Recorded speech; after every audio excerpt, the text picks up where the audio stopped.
Halo teman-teman, kembali lagi di channel cerita anime. Kali ini saya akan melanjutkan anime Tate no Yusaya. Bagaimanakah kelanjutan ceritanya? Tanpa banyak basa-basi lagi, yuk kita langsung mulai ceritanya. Di cerita sebelumnya, Naofumi yang sedang melakukan perjalanan ke negara lain untuk melakukan class up, tiba-tiba saja mendapatkan masalah. Naofumi difitnah telah menculik Melty, dan berita penculikan pun tersebar ke seluruh negara. Karena berita penculikan telah tersebar, akibatnya Naofumi menjadi buronan dan kesulitan untuk memasuki setiap perbatasan daerah. Lalu, Naofumi memutuskan untuk melanjutkan perjalanan melewati pegunungan, tujuannya untuk menghindari prajurit kerajaan yang sedang mencarinya. Namun sayangnya, prajurit kerajaan dan 3 pahlawan berhasil menemukan Naofumi dan yang lainnya. Naofumi pun terkepung. Melty berusaha menjelaskan kepada Motoyasu, Ren, dan Itsuki jika Naofumi tidak menculiknya. Melty juga mengatakan jika berita penculikan itu bohong.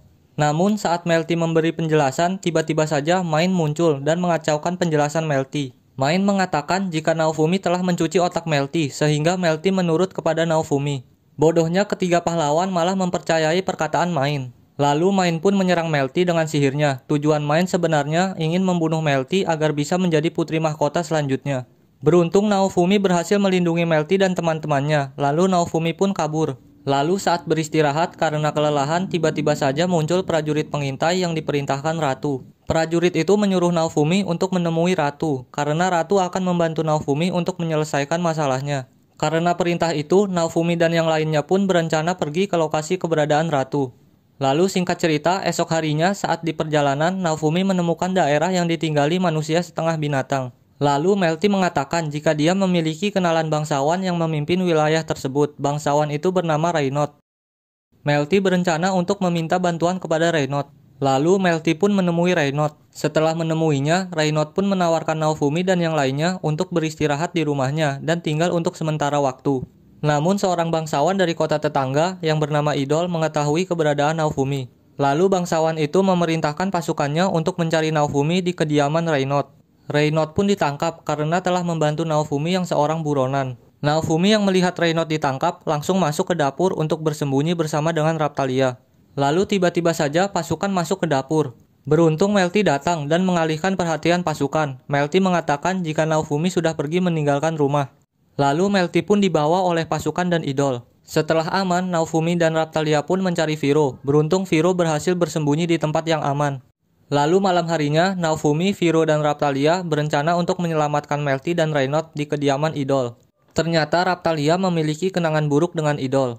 Idol yang membenci ras manusia setengah binatang pernah menyiksa Raptalia dan teman-temannya sewaktu masih kecil dan mengurung teman-temannya di ruangan bawah tanah. Tidak hanya itu, Idol juga pernah menjual Raptalia ke pedagang budak. Karena masa lalunya itu, Raptalia ingin membalas dendam kepada Idol. Lalu setelah itu, Naofumi, Raptalia, dan Viro menyusup ke kediaman Idol. Pertarungan pun terjadi. Berkat kerjasama yang baik, Naofumi berhasil menemukan Idol dan menyelamatkan Melty. Raptalia yang melihat Idol langsung menyerangnya dan ingin membalaskan dendamnya. Namun saat Raptalia ingin membunuh Idol, Naofumi menasehatinya. Naofumi menyuruh Raptalia untuk memaafkannya. Lalu saat Raptalia lengah, tiba-tiba saja Idol menyerangnya. Beruntung Raptalia menangkisnya. Akibat perlawanan Raptalia, tiba-tiba saja Idol terpleset dan jatuh keluar jendela.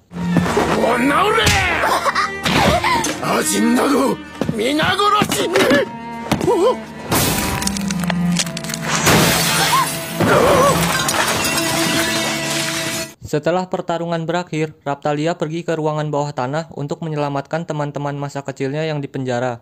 Namun sayangnya, teman masa kecilnya sudah meninggal. Raptalia pun membawa jasadnya dan kembali melanjutkan perjalanannya bersama Naofumi. Namun sesampainya di luar, ternyata Idol belum mati. Karena kesal, Idol pun melepas segel monster yang dibuat oleh pahlawan terdahulu, dan Idol pun mati diinjak monster. Karena monster itu membahayakan penduduk kota, Naofumi, Raptalia, dan Viro pun memancingnya untuk keluar dari kota. Viro pun berlari hingga sampai di sebuah danau yang jauh dari penduduk kota. Naofumi, Viro, dan yang lainnya pun berusaha melawannya, tetapi monster itu sangat kuat dan mustahil untuk dikalahkan.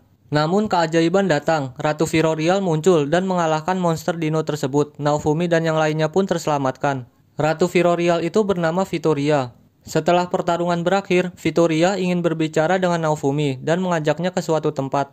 Setelah sampai, Vitoria menyuruh Naofumi untuk berdamai dengan pahlawan lainnya, karena jika keempat pahlawan tidak berdamai, maka para pahlawan tidak akan sanggup menghadapi gelombang malapetaka selanjutnya. karena gelombang malapetaka selanjutnya akan lebih kuat dari gelombang malapetaka sebelumnya. Namun permintaan Vittoria itu ditolak oleh Naofumi karena ketiga pahlawan lainnya sangat susah untuk diajak bicara dan sangat memusuhi Naofumi. Lalu esok harinya Vittoria menyandera Melty. Vittoria mengatakan akan membebaskan Melty jika Naofumi mau berjanji untuk melakukan perdamaian dengan pahlawan lainnya. Tetapi Naofumi tetap menolaknya. Lalu Vittoria mengancam akan membunuh keempat pahlawan jika mereka tetap tidak berdamai dan akan memanggil pahlawan baru dari dunia lain. Namun Naofumi tidak peduli dengan ancaman itu dan tetap menolak untuk berdamai dengan pahlawan lainnya. Karena Naofumi keras kepala, Vittoria pun membuat perjanjian. Vittoria mengajak Viro bertarung dengannya. Dengan syarat, jika Viro gagal mengalahkan Vittoria, maka Vittoria akan membunuh keempat pahlawan. Dan jika Viro menang, maka Vittoria akan membebaskan Melty dan memberikan waktu kepada Naofumi untuk memikirkan perdamaiannya dengan pahlawan lainnya. Pertarungan pun dimulai. Karena Vittoria sangat kuat, Viro pun kesulitan untuk melawannya. Tetapi berkat dukungan yang diberikan oleh Naofumi, Viro berhasil mengaktifkan sihirnya dan menyerang Vittoria.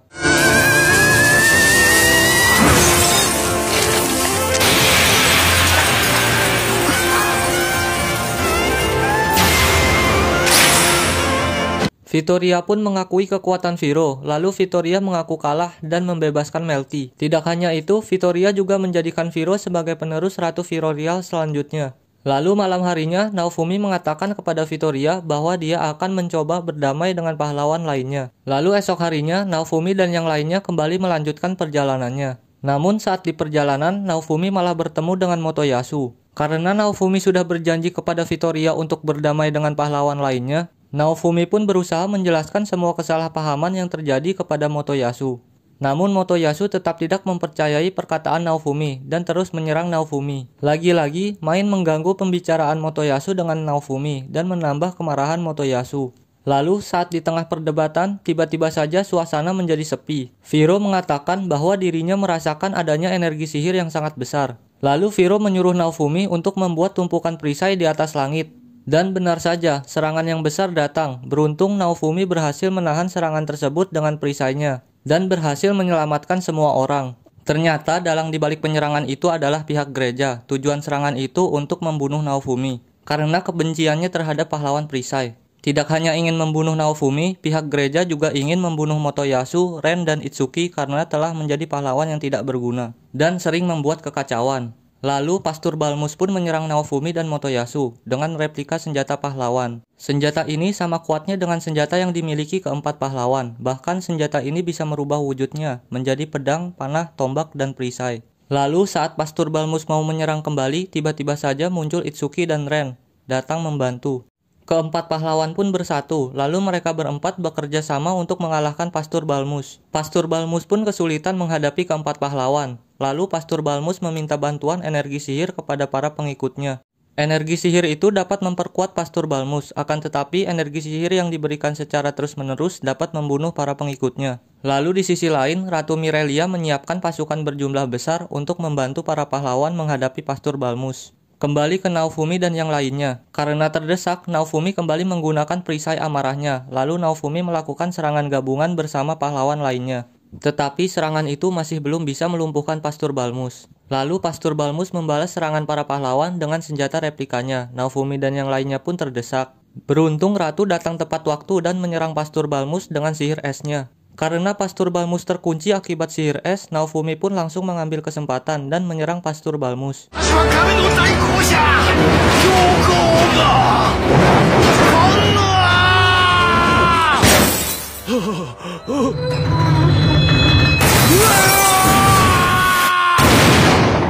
Pastur Balmus pun berhasil dikalahkan. Tetapi karena pertarungan itu, Naofumi kehabisan banyak darah. Lalu Ratu Mirelia membawa Naofumi ke istana untuk melakukan pengobatan. Lalu singkat cerita, 1 bulan pun berlalu. Naofumi yang tidak sadarkan diri akhirnya terbangun. Setelah bangun, Ratu Mirelia mengajak Naofumi berbicara. Ratu mengatakan akan membersihkan nama baik Naofumi. Ratu juga akan menghukum Melty dan Raja karena telah melakukan diskriminasi kepada Naofumi. Ratu Mirelia bisa menghukum Raja karena di negeri tersebut Ratu lebih berkuasa daripada Raja. Tidak hanya itu, Ratu juga memberikan hadiah 500 keping emas kepada Naofumi karena telah menghadapi gelombang malapetaka dengan baik. Lalu esok harinya, Ratu memanggil Naofumi ke kastel kerajaan. Ternyata tujuan ratu memanggil Naofumi untuk memperlihatkan persidangan Main dan Raja. Persidangan itu untuk membersihkan nama baik Naofumi dari fitnah yang telah dilakukan Main. Persidangan itu juga disaksikan oleh seluruh penduduk kota. Lalu ratu memberikan tanda kutukan kepada Main, tujuannya agar Main berkata jujur dan tidak bisa berbohong.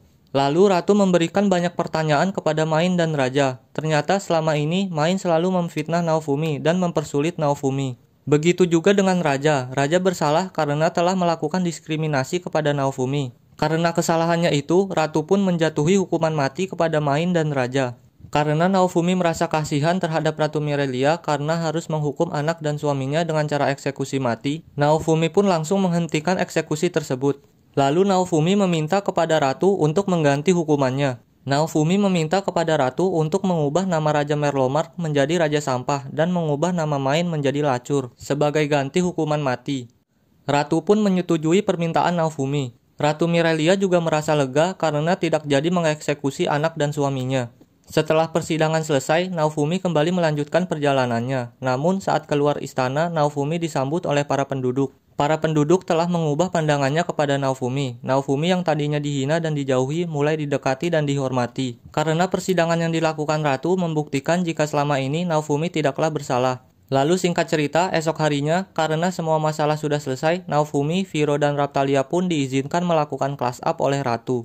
Lalu setelah melakukan class up, ratu memanggil Naofumi ke istana untuk menghadiri rapat keempat pahlawan. Tujuan ratu mengadakan rapat untuk mempererat hubungan keempat pahlawan.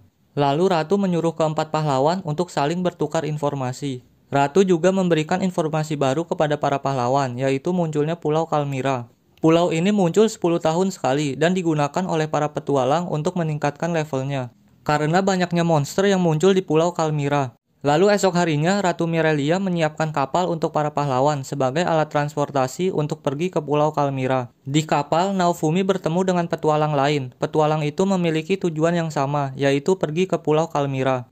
Petualang itu bernama Lark dan Teris. Lalu Lark mengajak Naofumi untuk membuat party dan meningkatkan level bersama di Pulau Kalmira. Sesampainya di Pulau Kalmira, Naofumi, Raptalia, dan Viro pun membuat party dengan Lark dan Teris. Lalu mereka pun bertarung bersama di pulau. Mereka berhasil mengalahkan banyak monster dan meningkatkan level mereka dengan pesat. Lark dan Teris juga sangat kuat sehingga tidak membebani Naofumi. Lalu esok harinya, karena level mereka naik pesat, Naofumi memutuskan untuk berlibur dan bermain di pantai bersama Viro dan Raptalia. Namun saat bermain di pantai, Viro menemukan bangunan aneh di bawah laut. Lalu Viro mengatakan bangunan tersebut kepada Naofumi.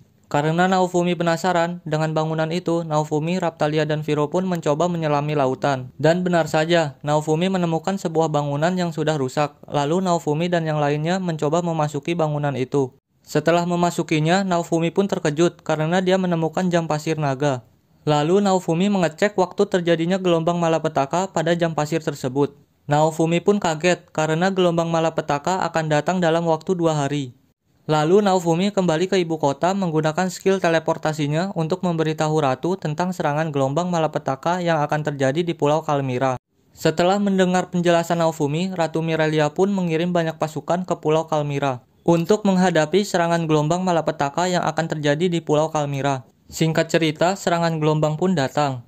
Lalu Ratu memerintahkan Naofumi dan Viro untuk memancing bos gelombang keluar dari dalam air. Sedangkan pasukan lainnya diperintahkan untuk melawan monster-monster berlevel rendah. Singkat cerita, Naofumi dan Viro pun berhasil memancing bos gelombang muncul ke atas permukaan. Lalu para pahlawan lainnya langsung menyerang bos gelombang secara bersama-sama. Tetapi sayangnya damage para pahlawan sangat rendah sehingga tidak berpengaruh apa-apa kepada bos gelombang.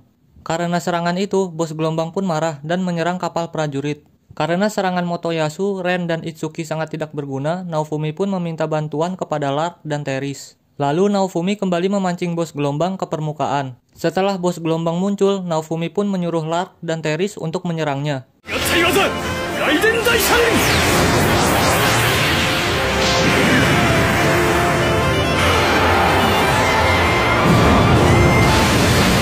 Berkat damage yang kuat, bos gelombang pun berhasil dikalahkan. Setelah bos gelombang dikalahkan, tiba-tiba saja Lark dan Teris bersikap aneh dan mengatakan kepada Naofumi kalau dirinya adalah pahlawan dari dunia lain. Lark dan Teris menjelaskan jika dia harus membunuh Naofumi, Motoyasu, Ren, dan Itsuki agar serangan gelombang di dunianya berhenti. Dan syarat untuk menghentikan serangan gelombang malapetaka dengan cara mengalahkan pahlawan dari dunia lain. Begitu juga dengan Naofumi, jika Naofumi berhasil mengalahkan Lark dan Teris, maka serangan gelombang malapetaka di dunianya akan berhenti. Lalu Lark menyerang Motoyasu, Ren, dan Itsuki. Hanya sekali serang, mereka semua langsung pingsan. Lagi-lagi mereka semua menjadi beban dan sangat tidak berguna. Naofumi pun bertarung bersama Raptalia, Viro, dan Melty untuk mengalahkan Lark dan Teris. Berkat kerjasama yang baik, Naofumi berhasil memojokkan Lark.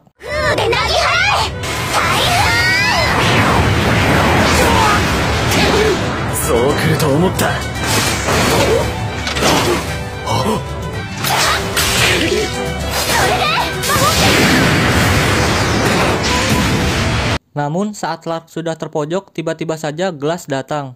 Ternyata Glass adalah teman Lark dan Teris. Glass juga pahlawan dari dunia lain, sama seperti Lark dan Teris.